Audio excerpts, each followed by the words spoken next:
is still very present in the mere culture. And culture is defined as that knowledge, the custom, the values that have been passed down from one generation to the next generation to the next generation. And as a result of that, it becomes systemic to the point that people have these ill feelings and untruths, and that they act on them. Dr. Gordon Allport would always talk about, in the nature of prejudice, acts on prejudice, and how this whole notion that people think in very negative ways about others because of perceptions or misperceptions of others, but they act in very negative ways toward them.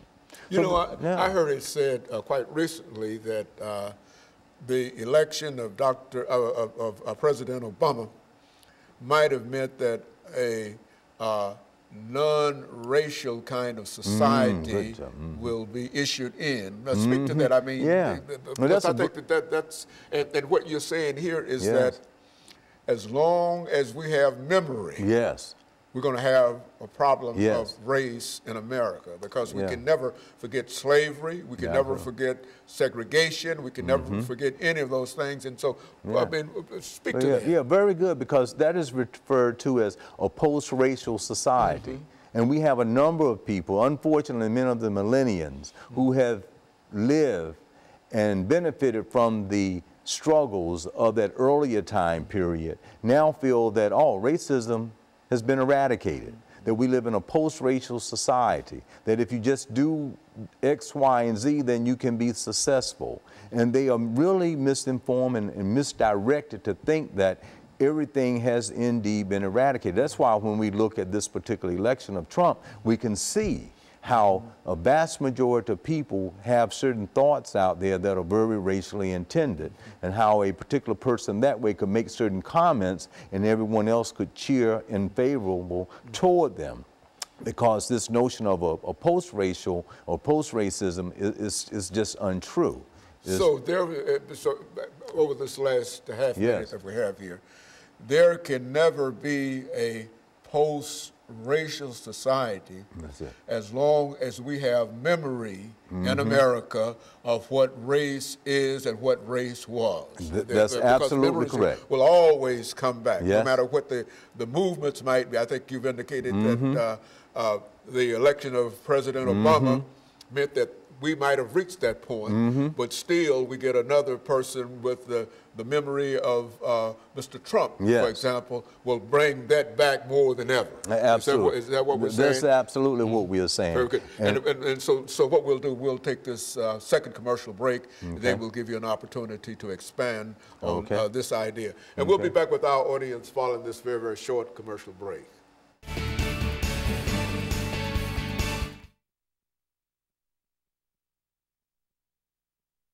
It can be, in other words, there should be a period where race will be forgotten. That's right. You see, and you can't forget race as long as you can remember. If you remember the history, then race is always present. That's right. Absolutely.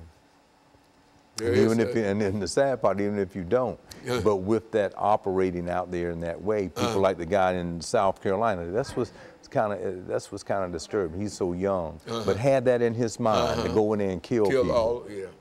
And even in his defense said, I'm not sorry, that's how I think and feel. Now, he wasn't born that way.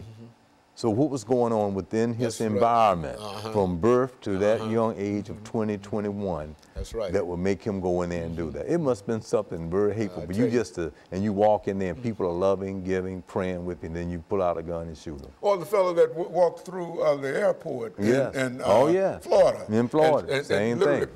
Just start shooting. Took out a gun and just started shooting. That's right.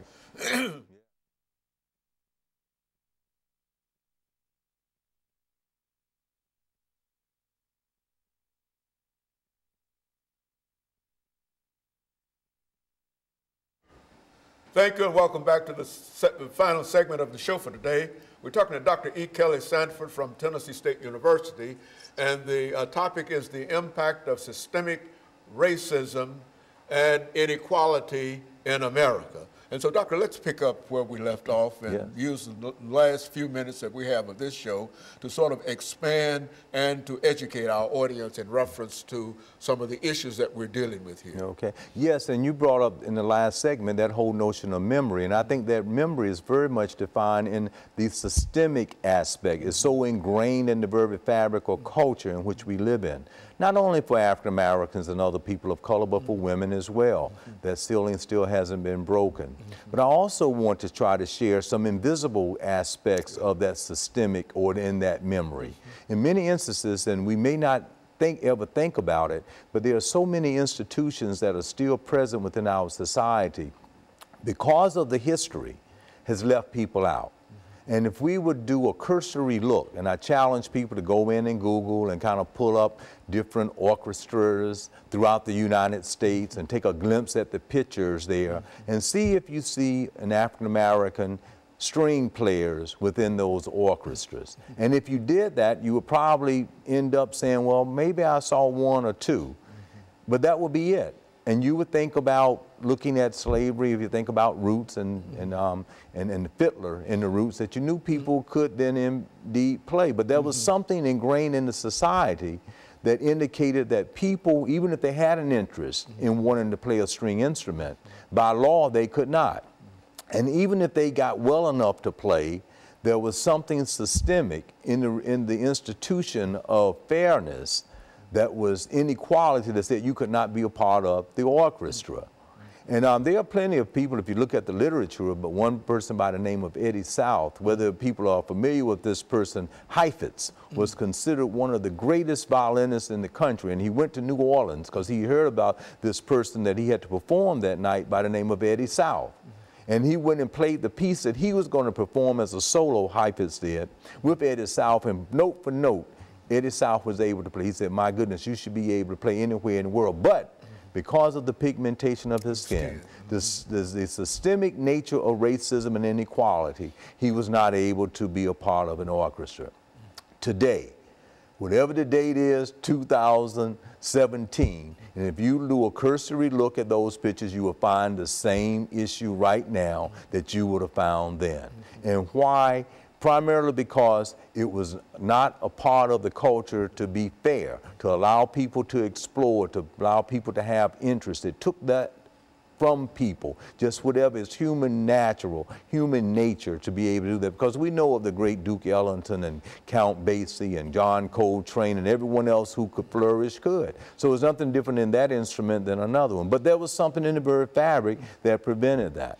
So when we think about all we've been talking about today, systemic racism and the impact of inequality, there's still a need for people to recognize that that occurred, so that you would have something quite similar to an affirmative action plan that would say, let's seek out, let's look for people who have the qualifications, that have the fortitude, and you might have to do something a little different to then bring those people in to these symphonies. Finally, Dr. Sanford, would you say that the efforts to create African study departments and various kinds of inclusive kinds of organizations on college campuses is an attempt to try to reach at this memory and really change this memory at an early age? In other words, even elementary school children who have an opportunity to live and work with one another, different races, different religions, and et cetera, that is an effort and a method whereby this system, systemic racism and inequality might be dealt with, even though we might never erase it because of memory, but we might be able to deal with it much more effectively than we're doing. That's absolutely. And I've been in the charge of doing that now for really all of my educational career in diversity in education and having a curriculum that is more diverse, even in kindergarten, leading through high school, and then at institutions of higher education. And as a person that was a former director of Africana Studies in all places at the University of Montana, I would have a class that had 280 to 310, and the vast majority were European American. It is very important to be able to talk about the true history in its context. And what that does, it eradicates to a certain degree the nature of prejudice. It reduces the fear that people might have. It increases the knowledge, and as you become more familiar, Dr. Gordon Allport would say, with a particular group, then you become more comfortable with allowing you to be open and fair to that group. So back to your point, I think, yes, it's very important to have this within all of the educational system to try to help people to have a better understanding of different ethnic groups and diversity in not only for different ethnic groups, but also for women, also for gay brothers, lesbian, groups of people in our society, so that we can have laws that would change, opportunities that will increase, and that would help people a lot. The only way we can end racism or sexism in America is through diversity. That is bringing different races, sexes, and everything else together and having them to understand and to know more about one another. We can then start dealing with this systemic aspect of it. Is that what we're saying? That's exactly what we are saying. From the curriculum to then to the integration or the segregation of programs to the inclusion. But I would like to say, social psychologically and sociologically, that it has to be recognized. If that issue or concern is not recognized as a reoccurring pattern, then you will not have an individual in there to then want to do it. So I think this education will certainly assist in that effort. But if you don't see it, then you can always just continue in the same way that it has always been done. And people will kind of applaud that. And we have to see that as a positive, to be able to be inclusive versus exclusive of groups of people being a part of. And I'm hoping that, but I've become a little discouraged that we have taken steps back, more so than usual, with this new election that is coming up, and that it just seemed like it's a step backwards versus a forward. Yes, and it's sad. You know, Dr. Sanford, I think over the last couple of minutes that we have here, if we think in terms of solutions, we can say that separate institution, whether that be an educational institution or whatever kind of institution, whatever kind of race, these are things that are against this idea of bringing about a better understanding of various individuals within our society. Absolutely, because I think one of the strong thrusts that have been worked on for over these years, even with the Supreme Court justice, has been inclusion with diversity. It has come before the Supreme Court a number of times, and each time with Sandra Day O'Connor's, as well as recently with support of diversity, not only at institutions of higher education, but also in the workforce. They see the strength, not it being negative, that you are being inclusive, that you are having different groups represented. And that should be looked at as being positive versus being negative. And I hope that we can continue to work in that vein and understand that, because there's still a lot of work to do. At the higher echelons of employment, as far as education, those who are working there, you'll still find fewer people of color in general and women than you will the dominant group.